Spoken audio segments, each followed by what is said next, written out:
Okie dokie, everybody. Welcome back. You're here at the Fox Den with Pater Voss, the Papa Fox, and we are going to continue playing Tyranny by Obsidian Entertainment.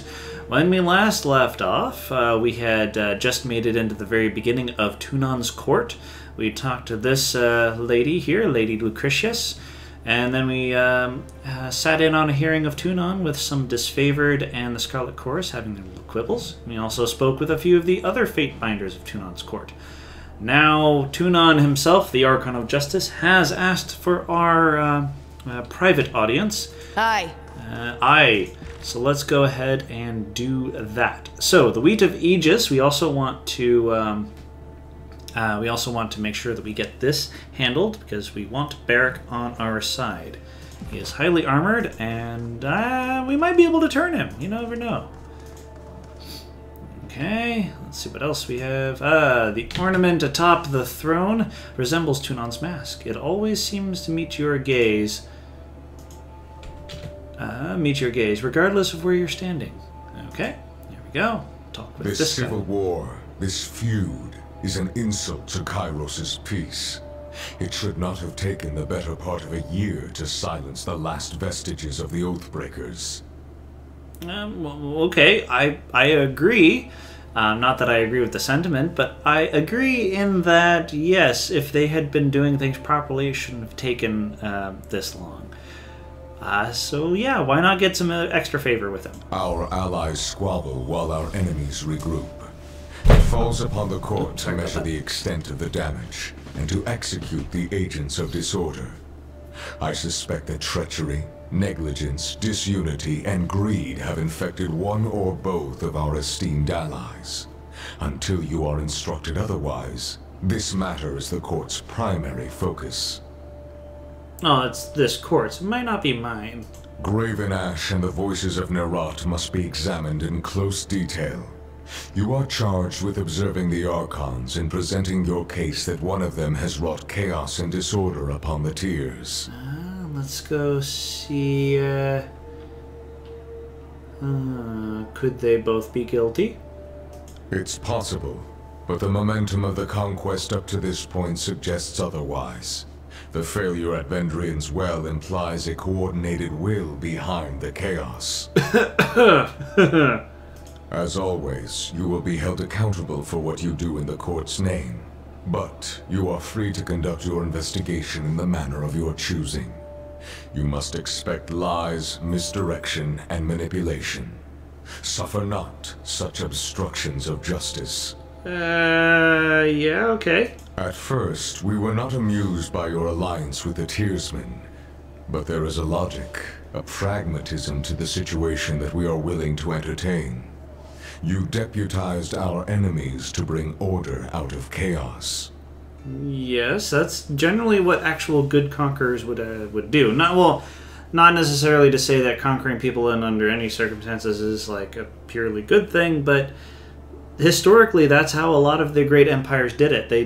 They found out that trying to occupy an entire city with armies, or entire country with armies, is not necessarily the best thing. You give them titles, you give them authority. You make them realize that it's better to work with you than against you, and you don't kill them for it. So long as you keep them on a tight leash, we will permit this union to continue under your auspices.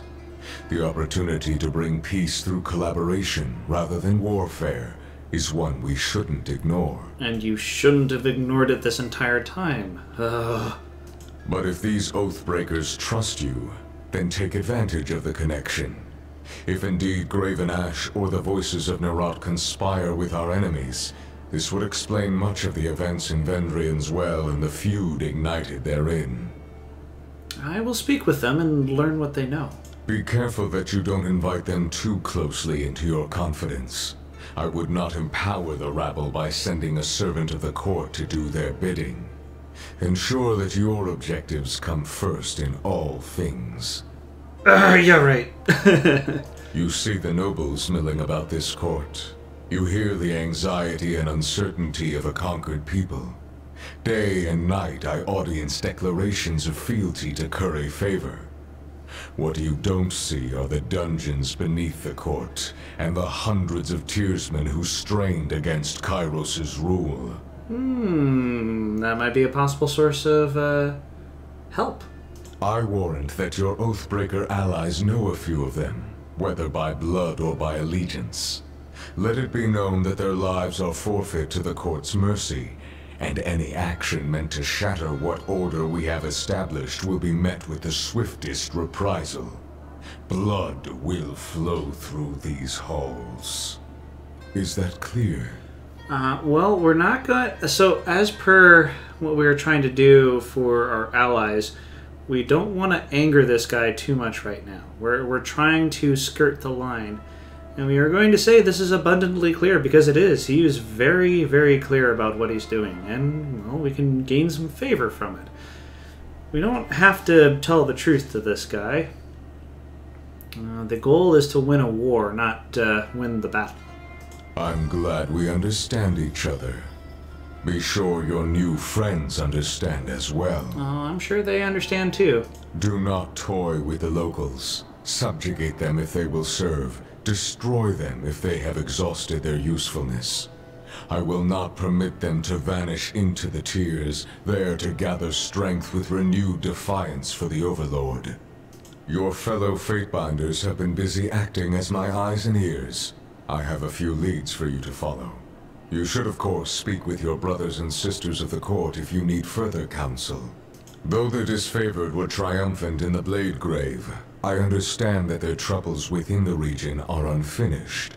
Talk to the disfavored commanders serving in the Blade Grave. Perhaps they can shine some light on the origins of this feud.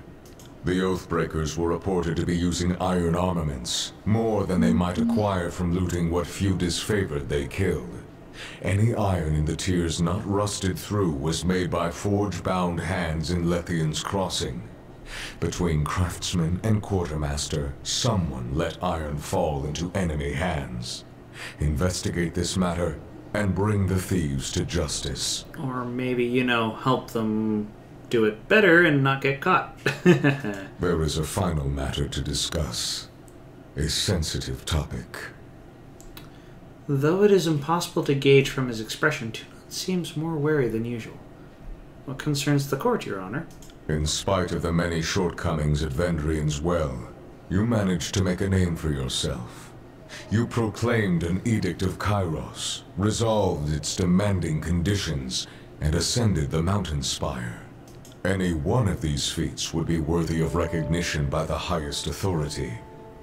You managed to accomplish 3. Tunon hovers in observance, awaiting response. I was only doing my job, just another day. I'm in a privileged position to accomplish incredible deeds. Well, that is true. We are. Not many other people could have accomplished the same thing, and we just happen to be in the right place at the right time. So we're going to go with number 2. Again, we can gain some favor with him.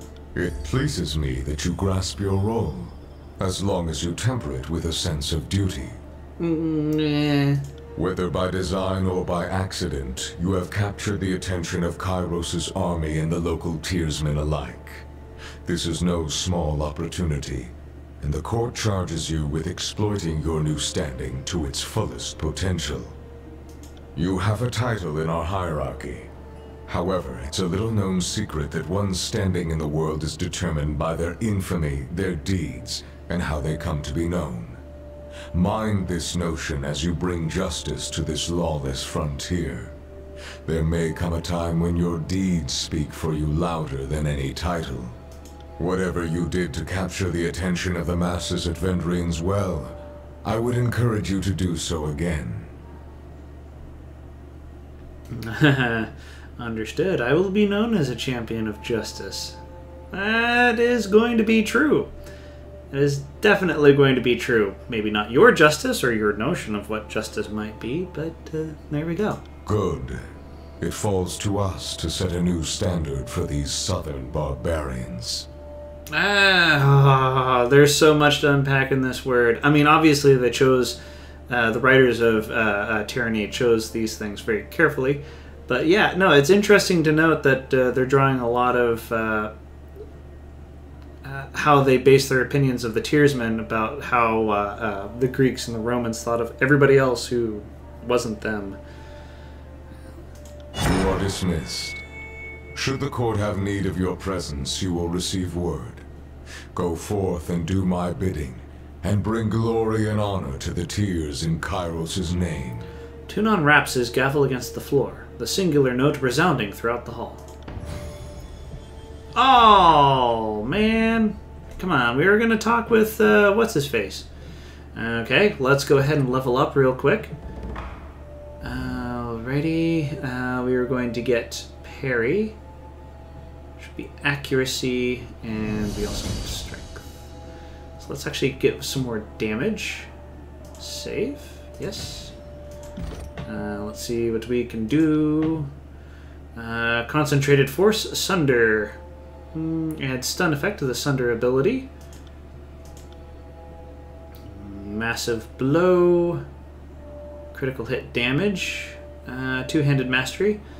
Moderately increases weapon damage. Allow basic attacks to strike multiple times. Oh, right, yes, okay. Expose weakness when attacking from stealth. Nah, we're not gonna do that. We are gonna get Concentrated Force, though. Let's go ahead and save that. Oh, right, he's right back here. Okay, let's go ahead and talk with him and talk to him on Barik's behalf. You return. It is gratifying to see that the war has not caused you to forget your roots. I have a request from Barik of the Stone Shields. And what does Barik of the Stone Shields want of the court? He has made his displeasure known in a loud enough voice to collapse the Tiers upon each other. The adjudicator glares down at Barik. He came to inquire if the Forgebound could help him remove his armor. If he has become encased in iron, that is none of the court's concern. My Forgebound smiths are occupying crafting weapons for the war, and I would not have their focus diverted to liberate one soldier from his raiment. Stone Shield, do the disfavored not have standards for the upkeep of arms and armor? Is this not one of your Archon's guiding principles? It is, Your Honor, but I found myself trapped in this junk pile after the Edict of Storms hit Stalwart. If you want to blame anyone, it should be Barik. The adjudicator contemplates the matter in total silence. The moment drags on far longer than you would suspect it warrants. The Tunon's interest does not abate for a moment. The soldier will remain encased in his armor, eccentric though it may be, and all subjects of Kyros are forbidden to aid in its removal. Magic, the likes of which none of us understand, has touched the Stone Shield, and we will not interfere with the will of Kyros. But I'm trapped! Barik trails off, looking at you for answers. Your Honor, could you not reconsider? Of course, yeah, we're going to speak out on behalf of Barik. I'm surprised and disappointed that you would even ask. Whatever you are trying to prove to your travel companion, the court finds it festering with sympathy and lack of precedent. Oh, come on. Empathy is useful for everybody. Such is the will of Kyros and the will of the court. Tunon nods and bangs his gavel. Ugh, you tried. And I suspect that counts for something. The adjudicator didn't say anything about me bending my way out of here, at least. Not that trying has ever made it better. Okay, tell me about Kyros. Is our overlord. She ushers us in from the brink of chaos. Oh, so Kyros is a woman. Or at least so far, anyways. The stern hand and gestures the way of peace. We are only too eager to follow her in a perfect example. Do you think Kyros' laws are fair? How old is Kyros? By our reckoning, her age upon Taratus is magnificent. Limited construct of time. Okay. What is your relationship? She is my master, and I'm a dutiful pupil. Okay. Trust with law. Yeah, why don't we poke around a little bit? That is an irrelevant question. Kyros' law. It is the responsibility of fairness to conform to Kyros' definition of it, and anyone who believes otherwise is an agent of anarchy. Contemplate this as you deliver Kyros' peace to the frontier. If you fail to understand the importance of immutability of Kyros' law, then your work is but a perversion of justice. Oh, man. Dude, you got issues. I couldn't help it you know that you refer to Kyros as a woman. Beware of that trajectory of thought.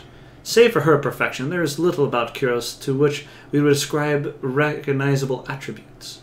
A power as distant and unknowable as the Overlord should transcend our petty dualities. Okay, true, but there's some issues with this statement too.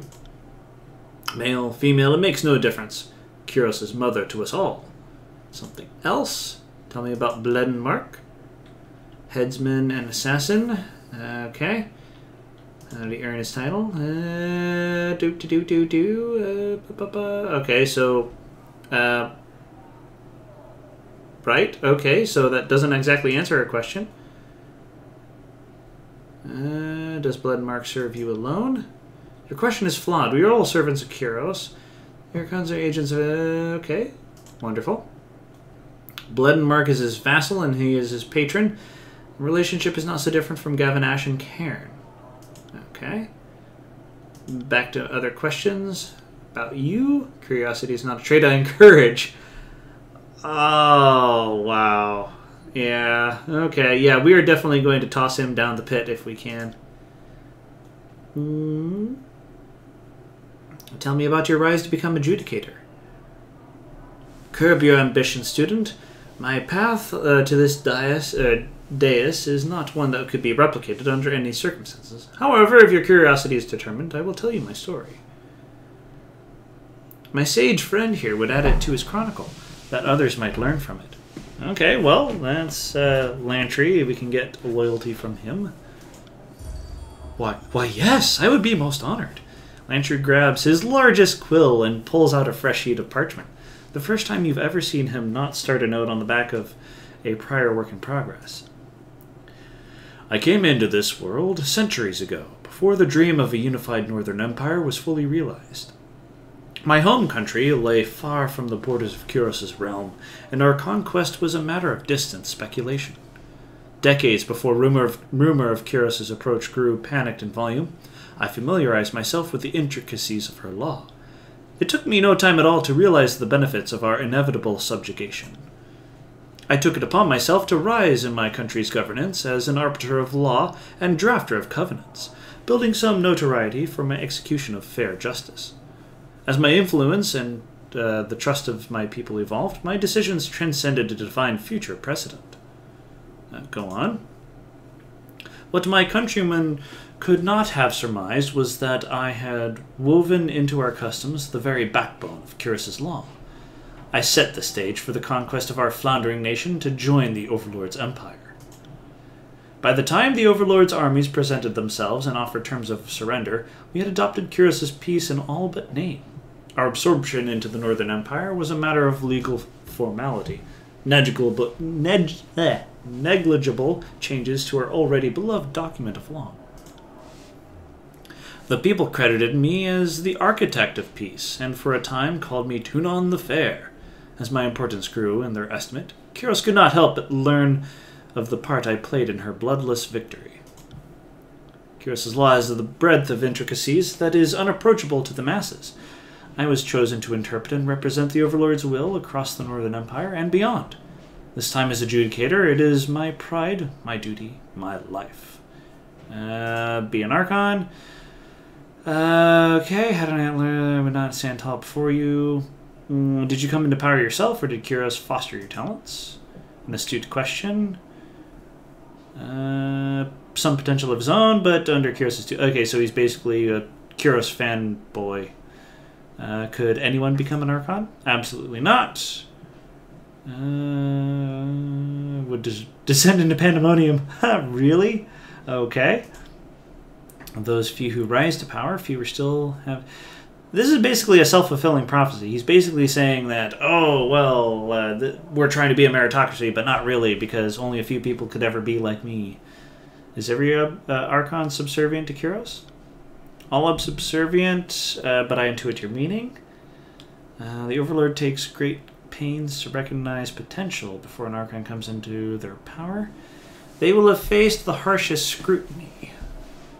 Okay. Worthy, found worthy, but refused to join will be dead. Okay, cool.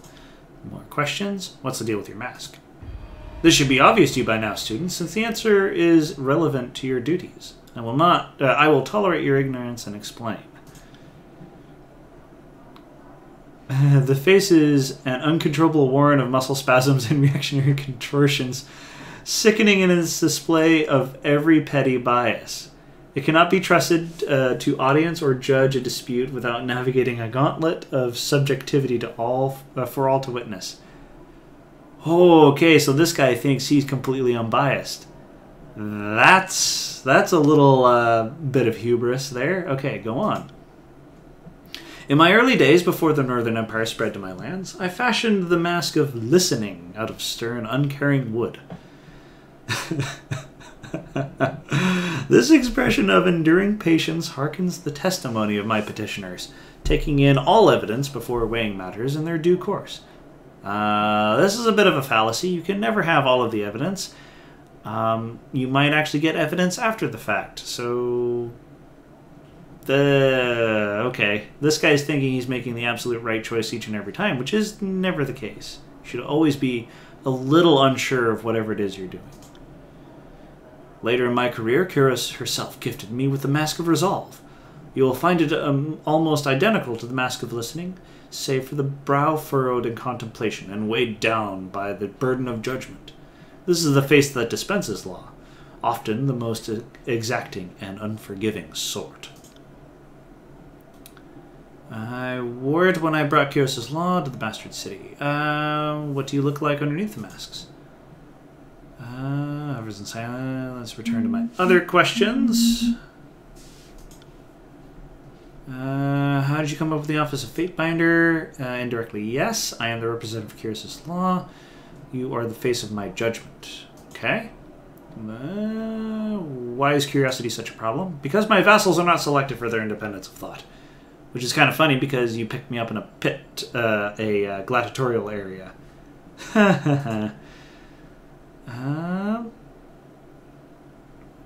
Your intellect may aid the task ahead of you, but your unwavering obedience is... Okay, I understand. Be sure that you do. Previous questions. Matters of law. Kyros' peace. Cornerstone of our wartime efforts. Peace guarantees that all willing supplicants, please... okay. Your life is not yours to discard. Wow. That's a little odd. They do not apparently operate on a volunteer basis. Conscription or death. That's not a choice. How the Overlord's name may be used. This extends to several spheres of influence. Among others, it grants protection to enemies who surrender in a time of war. Forbids suicide. Okay, that's useful to know. It is not forbidden to cross one's tongue within Kyros' name, but it behooves one to use caution and respect. There's only one Kyros. Her name is safeguarded. None may say Kyros and have it obfuscated by a second meaning. Neither. Wow, this guy is really, really on the technicalities here. Kyros' scorn. Okay. Old walls. Old walls are forbidden, as are their contents and their denizens. Owning any item from the old walls is considered trespass. Oh, okay. That's useful to know. Which the tiers in Northern Empire are like. Kyros permits her servants to pass only where she has sculpted the landscape to permit traverse. That's useful. That we can definitely use to our tactical advantage. Too severe. For the protection of Kyros' subjects. Okay. I doubt this. I think there's something else there. I don't think Kyros wants us to see what can be found in there. Magician's Folly. Must be sanctioned by Kyros' guild. Rogue magicians with a tenuous grasp will not be tolerated. Okay. Ebb lowers her gaze to the ground, thumbing the chords of her bandolier in a thinly veiled attempt to appear uninvolved in the conversation. So long as your Tidecaster remains your deputy, she will have the protection of the court. And not a moment longer. Aha. Okay. Huh. So if I start fondling that tall slab of handsome over there, you're the one guilty of molesting him?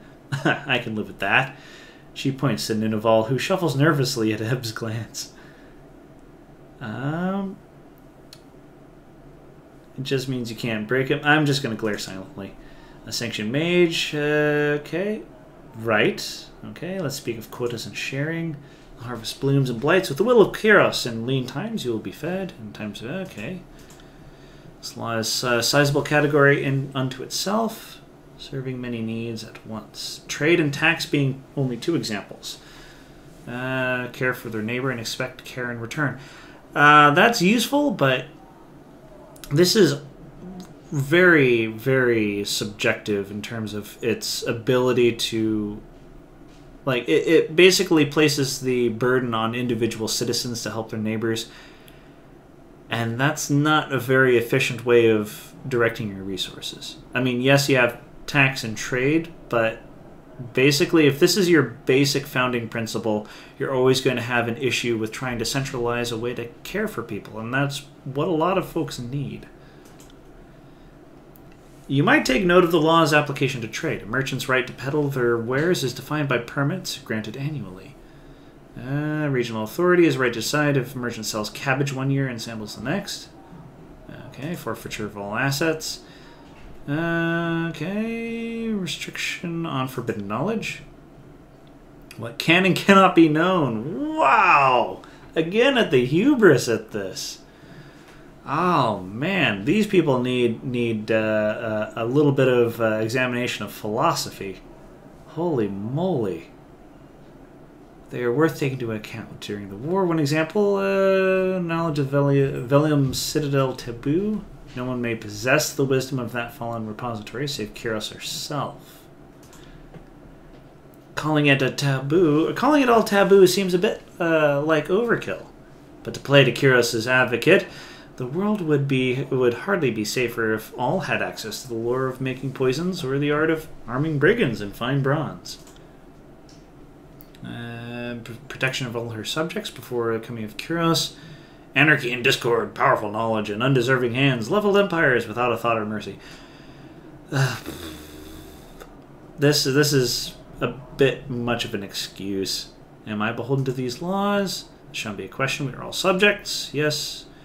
You're granted more leeway than a soldier or citizen. So the rules don't apply to you so long as you're enforcing them on someone else? I want your job. Okay. Back to my previous questions, and that's all for a while. Okay. Well, there we go. We can speak with Barik next. That's actually going to be the end of the episode. I know we're doing just so much talking, but we just have a lot to do here. So there we go. If you've enjoyed, go ahead and hit that like button or give me some feedback if you prefer. Of course, if you enjoy my other work, then a subscription to the channel would also be most appreciated. As always, it's great to see you all here at the Fox Den. I hope you come back next time and pull up a chair for some more Tyranny. Alrighty, you take care now. Bye.